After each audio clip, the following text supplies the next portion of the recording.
This courtroom session kicks off with a case that quickly spirals into a legal maze of missed opportunities, tough decisions, and high-stakes consequences.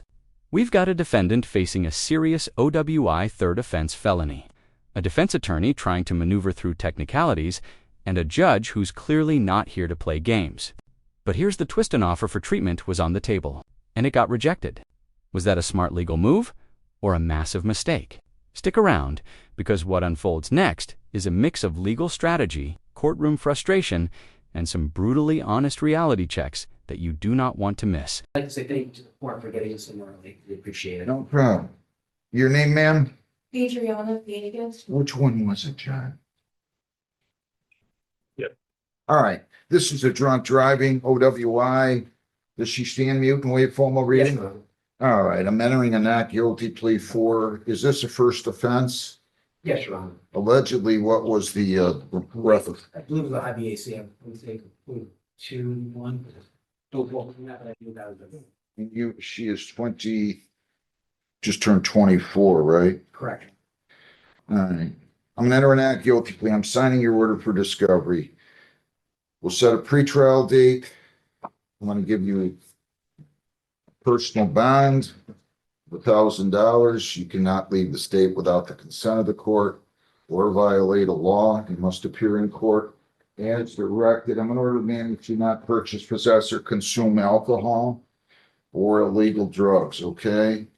I do want you going to AANA at least one time per week. Right here, the judge makes something very clear. This isn't just about punishment, it's about rehabilitation. Treatment court could have been a lifeline, especially in repeat OWI cases where the system often prioritizes recovery over incarceration, but the defendant declined it. That raises a serious question. Why would someone pass up a chance to potentially avoid harsher penalties? Was it a lack of trust in the system, or a gamble on beating the charges with technical defenses? Let me know, would you take treatment or fight it in court? You have to go in person. We're going to hand you a form. Every time you go, you have to have the form signed. And every time you come to court, you have to bring that form with you. Do you understand all that? All right. So what do you have for me, Heather? It'll be February 18th at 9:30. Is that good with you? Thank you. February 18th, you said at what time? 9:30. 9:30. Okay, that's what we'll do. Thank you so much. And you can, here, I'm gonna give her the form.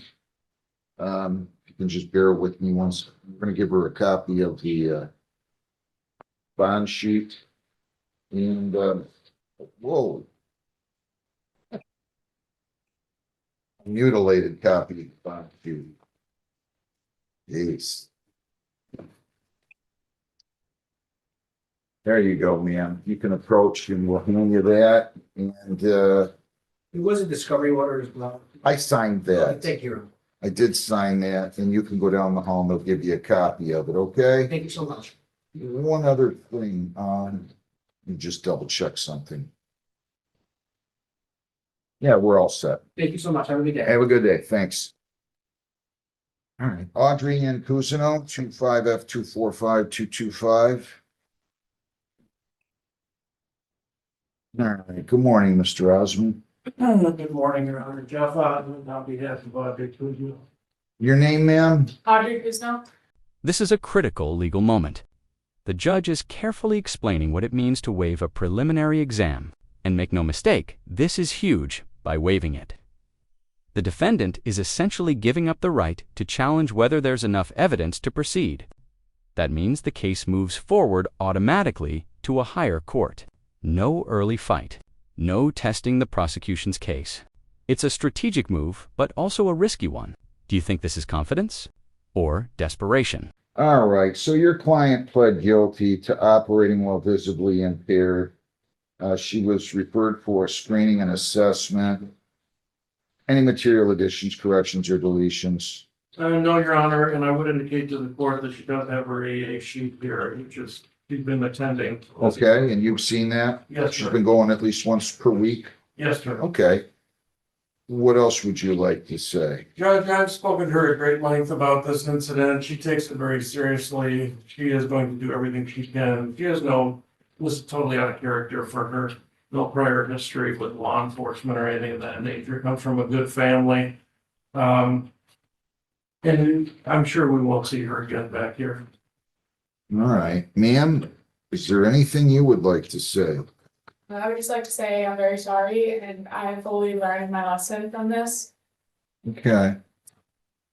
All right, good enough.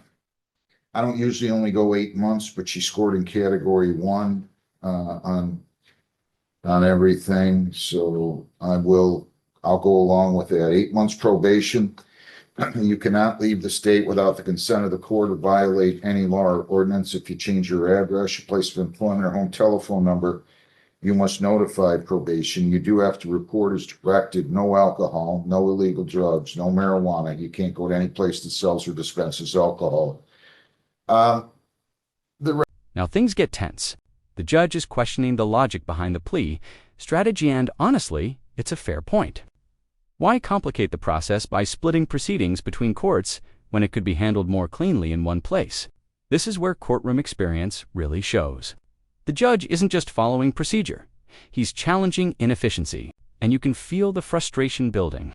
Have you ever seen a judge push back like this before? Recommending bi-weekly testing. I'll go along with that, but I'll only make you test bi-weekly for 3 months. If you're clean, then I'll make it monthly, okay? Kratom, poppy seeds, and CBD oils are prohibited. Consuming food or other items containing those substances will be deemed a violation. Attend a level 2 alcohol education program and the Victims Impact Panel. That's one night put on by Mothers Against Drunk Drivers. 4 days jail, credit 1, serve 3. I'll let you serve those by way of community service. So 3 days community service, the 6 24 hours. And I'm going to give you until March the 25th to complete that. So you got about 7 weeks, okay? So 24 hours community service. You may be eligible for early discharge. You're going to pay fines of $300, costs of $300, $75 victims' rights fee, $50 justice assessment, 7.25 probation fees. $160 for a total of $885. You have a screening fee of $60 for $945 plus your cost of recovery. Everything included amounts to $1,170. Again, if there are no violations, you can apply for early discharge in 4 months. You have 21 days to appeal, 14 days to apply for a court-appointed lawyer for purposes of appeal. Do you understand all that? Yes, I understand. Judge, I'm sorry, could I ask for, she'd asked me earlier, a family that she grew up with is going to Mexico from the 20th to the 26th and invited her to come with them if she could have permission to do that. Yeah, these states, these countries, I don't know who lets who in. I'll just say she can leave the state. I'm not saying she can go to Mexico. You need to double check, make sure there's no problems. I'm sure there's not. Yeah, But like Canada, you can't go into Canada. Canada would be an issue, you're right. You can leave the state between February the 20. To the 26th? I'll make it the 27th in case the flight gets delayed. How's that? Okay. And can she pay all this today or does she need time? I can pay all this today. Here's the reality check. This is a 5-year felony charge, and the judge is drawing a hard line on jurisdiction. He's not willing to bend the system just to make things convenient. And honestly, that's a powerful reminder of how structured and rigid the legal system can be. You either play within the rules or face the consequences. Do you think the defense miscalculated here? All right. I wish you well, and then you'll meet with probation, okay? Thank you. Best of luck to you, ma'am. Thank you. Thank you. Thanks, Mr. Osmond. Yes, Your Honor. Liliana Marie Vanderhoof, 26W8411159 A and B.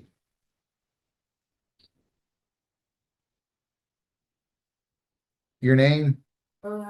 Charged with driving on a suspended. You have the right to a lawyer. If you want one, I'll give you one. I can't hear you. No. You waive your right to a lawyer? Yes. On January 4 of 26, it is alleged that you did operate a motor vehicle with a suspended license on I-75 near West and Woodhaven at 1:27 in the morning. That is a misdemeanor. It is punishable by up to 500 fines, 93 days jail, costs, or all those in 2 points. Do you understand that? Yes, Did you sign the advice of rights and read and understand the rights? yes, If you plead guilty, you'll be giving up all those rights and we're not going to have a trial. Do you understand that? You have the right to a lawyer, as I said. Do you still wish to waive your right to a lawyer? yes, I'm going to enter a not guilty plea, $500 personal bond. You don't have to post any money. Here are your bond conditions. You cannot leave the state without consent. You cannot violate a law. You must appear in court as directed. So those are your bond. Just like that, we shift gears from a serious felony case to a routine courtroom interaction. But don't let the calm fool you. These smaller moments reveal something important. The judge acknowledges cooperation and responsibility. Showing up, communicating, and being proactive can actually work in your favor. It's a subtle but powerful lesson sometimes. Doing the right thing early can save you a lot of trouble later. Conditions. You'll owe the people of Woodhaven $500 if you violate any of those. And I'm entering a plea of denial on the speeding. You understand that? yes. So you're going to go talk to the prosecutor and then you'll come back in here, okay? Thank you. Lori Hinkle. Yes, sir. Lori Gay Hinkle, 26W841130A and B. Your name? Laura Hinkle. You smell of alcohol, I'm told, Ms. Hinkle. Are you I drunk? was drinking last night. Are you drunk? No, We're going to give you a PBT, okay? You're going to, my court officer is going to administer a PBT to you. I So, was drinking till, ma'am, Go ahead and see the hallway. we're going to administer a PBT to you. Go ahead and see the hallway. And you'll go out and, so that goes to the prosecutor. That's the PBT. People against Labadie. Reed Dean Labadie Jr. 25W82910. Morning, Your Honor. Tim Gamber, I'm the applicant, Labadie, who's also present. This is the time and date sentencing. Your name, sir? Reed Labadie. All right, I want to make sure, first of all, have you had a chance to review, he pled, by the way, to this, under height at a window peeping, That's correct. and, he was to go to AANA twice a week. Have you Yeah. seen that form? 10 visits. He's been doing that? Okay, Yeah. good. Should I submit this to your clerk for copy? No, that's all right. I trust you. He's gonna need to keep that, okay? No, he's been doing really well on that. Good. Very seriously. Whenever you're ready, I can address the PSI. Yeah, have you had a chance to review the report? Now, We did, we looked it over this morning. I went over with my client. The only real issue is that we had, seems to me like outpatient counseling is a bit extreme. If he's testing twice a week, he's been clean, he's been following the court's recommendation and order. As far as AA goes, maybe if the court was inclined to entertain that particular element, that if he tested positive, maybe that it could trigger outpatient. Because he expressed to me this Well, I morning. mean, I think their concern is, he had THC in his system. He acknowledged he was using marijuana and he had 10 beers and now he's going in the backyard of somebody's house and window peeping. I mean, I don't think it's that extreme, but I get it. Go ahead. I'm sorry. I didn't mean to interrupt. No, and I think that's a very valid point, and I think that's something that he expressed to me this morning was that, I think he's relieved that this ended where it did, and it didn't result in something more extreme. I mean, people get shot for stuff like that. And that was something that he expressed to me was that, in the grand scheme of things, the severity of it was probably as minimal as it could be. But Judge, yes, I would say that, given the fact that going to 2 AA sessions per week and has, weekly or bi-weekly testing, whatever the court would order on that. If he did test positive and he's quit smoking marijuana for the most part, I think. If he tested positive for alcohol or drugs, any illegal drugs at any point in time, then at that point in time, couldn't that trigger an outpatient program? That's your argument. Yes. I got it. Anything else? Either one of you? You everything? Now, this is where things get messy. A small claims case, but packed with confusion, multiple contracts, unclear agreements, and disputed work. This is exactly why documentation matters. One says $8,000, another says $6,800, and suddenly nobody's on the same page. This isn't just a disagreement, it's a breakdown in communication and proof. Who do you think is more credible, here the homeowner or the contractor? Just want to say that was a dumb mistake and I'm glad it turned out the way it did. Could have been a lot worse. And you went over and got fingerprinted, right? Yeah, I did, right after the last court date.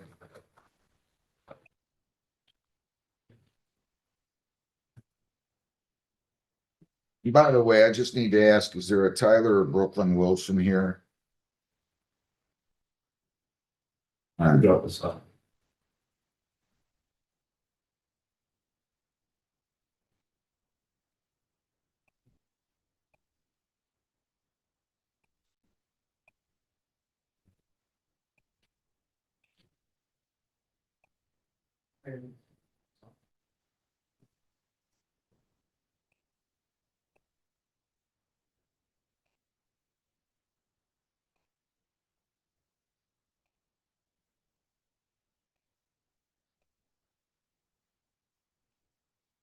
All right, I'm gonna take this under the Home Vehicle Training Act.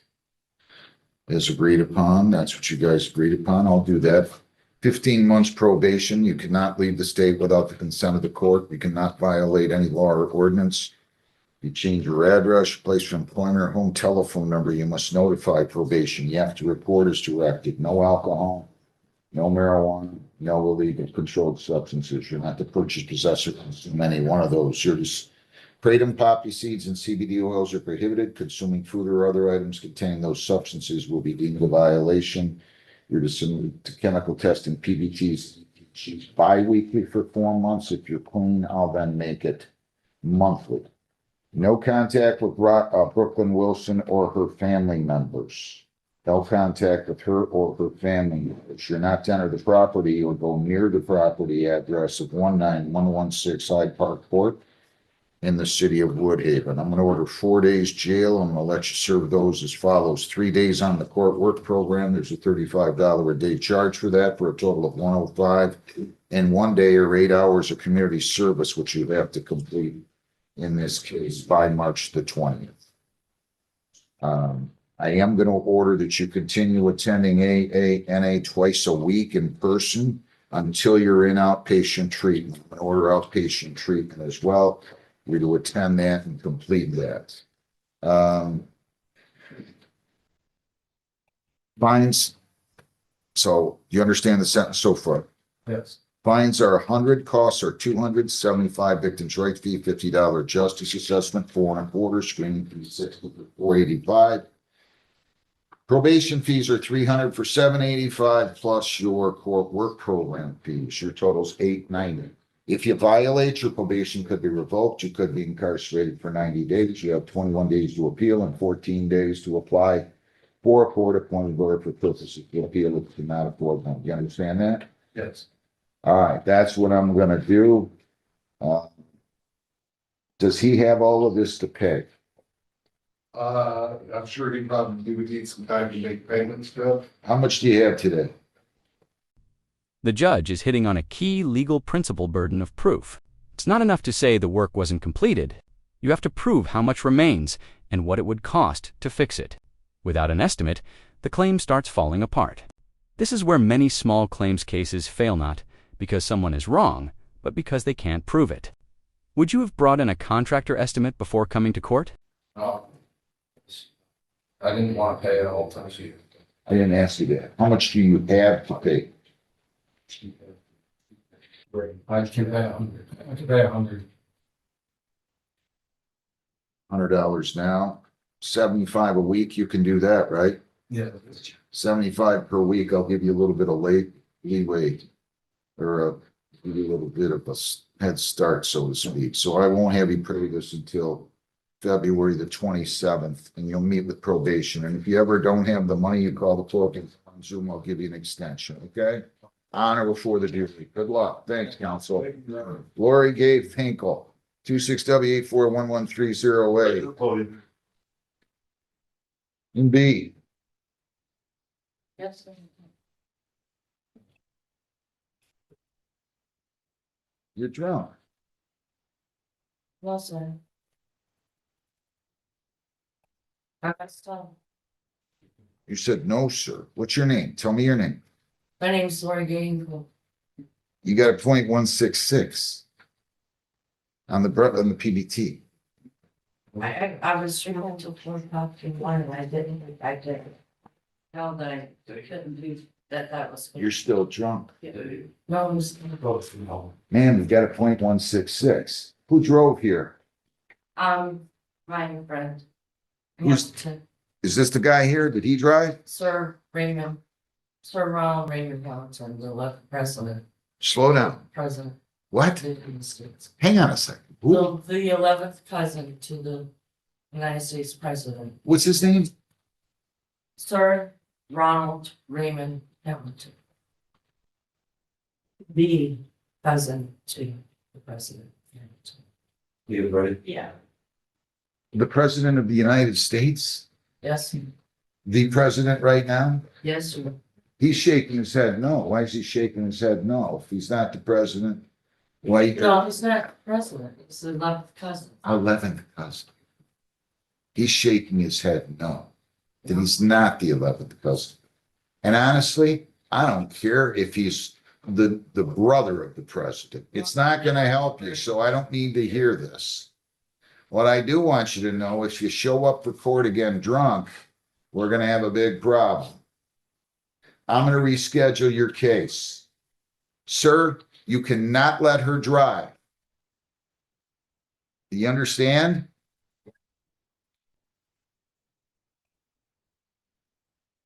Thank you, Trish.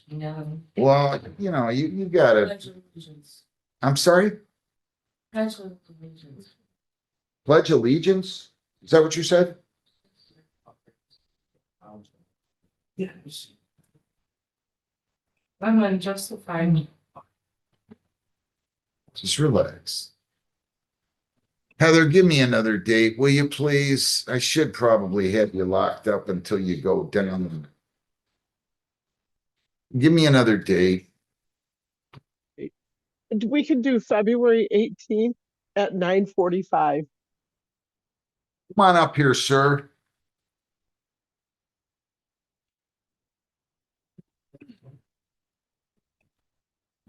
What is your name?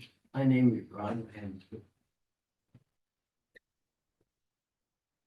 Did you drive her here? yes, I did, in fact, not the alcohol when she got up. You live with her? She stayed with me last night. She asked me 2 days ago if I'd come with her. I told her yeah. She left my house when she got Is she gonna have access to a motor vehicle? no. Not that bad. Do you own a motor vehicle, ma'am? That's what Does she? a 2010 Ford Focus, She owns it. light gray. Well, hang on a second. You just told me she didn't have access. If she owns a motor vehicle, how does she not have access to the vehicle? I'm the one when we got it. I picked him last night. Go down the hall, get your new date. It's going to be February 18th February 18th. at 9:45 in the morning. You think 45 an hour, no alcohol. Don't show up drunk. Yes. Don't show up after consuming alcohol. Okay, sir. We understand? Okay. Sure. I'm gonna let her go. I'm gonna trust you're not gonna give her those keys. Thank you. I'm trying to get her into a treatment center for alcoholism. All right, let's not have any further discussions here, okay? Okay. That's what I'm gonna do. Do not drive. Do you understand? Yes, Do not drive. You understand? yes, Sir. Go down the hall. They'll give you a notice. Thank you. Raymond Kirk Hamill. Good morning, Your Honor. This is file 26W840317. Good morning, Mr. Gilbert. How are you? All right. Would you like my appearance? Yes, please. Mark Gilbert, P 71034 for Mr. Hamel, who is to my left. Sir, your name? Your name. Raymond Hamel. All right, can he get a little closer or speak louder? Come on up here, Mr. Hamill. Tell me your name again, please. Raymond Cargamel. All right, so, Mr. Gilbert, for purposes of arraignment, does he stand mute and waive formal reading? We do, Your Honor. And then you pre-tried this with the prosecutor, true? And he's going to plead guilty to the added count of operating while visibly impaired with the OWI to be dismissed, true? That is accurate. Is that what you want to do, Mr. Hamill? Yes, Your Honor. If you do that, the possible penalties are up to 300 fines, 93 days jail, 360 hours community service. Court costs are all 4 points, license suspension or revocation in accordance with your record. Your vehicle could be or might have to be immobilized depending upon your record. Do you understand that? And here it is the moment where the judge calls out a major contradiction.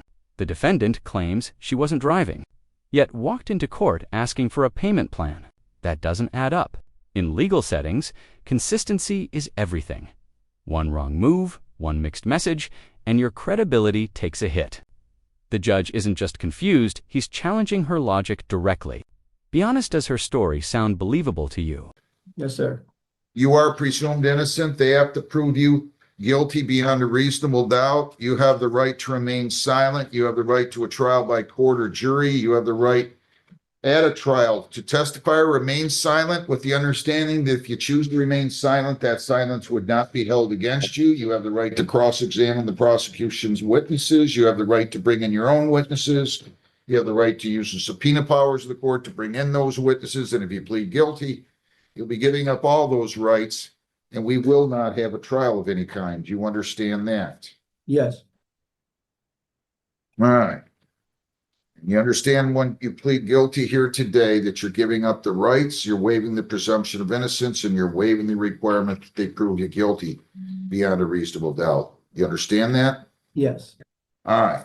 To the charge operating while visibly impaired, how do you plead? Guilty. Were you operating a motor vehicle in the city of Woodhaven, County of Wayne on January 4th of 26 on Allen near Van Horn at 2:59 in the morning? Yes. Prior to that, did you drink alcohol? And if so, what did you drink and how much? Yes, and about 6 beers. Okay, was your ability to operate that motor vehicle impaired because of the alcohol consumption? And if so, in what way? Yes. How? Drunk. Well, I know, but why were you What pulled happened? over by the police? Were you Oh, I weaving, was, swerving, speed? Sorry, sir. I was sleeping. Well, the train pulled up and I put my car in park and I fell asleep. I see. You think you did that at least in part because of your alcohol consumption? Yes. And did you take a breath test or a blood draw? I did breath. And counsel, were the results 0.136 and you so stipulate that that was an accurate reading for purposes of the plea? there were actually 2 BACs, and yes, I stepped, Your Honor. Are you on probation or parole, sir? No. Anybody forced you to plead guilty? No. Plea is accepted to that charge operating while impaired. The OWI is dismissed.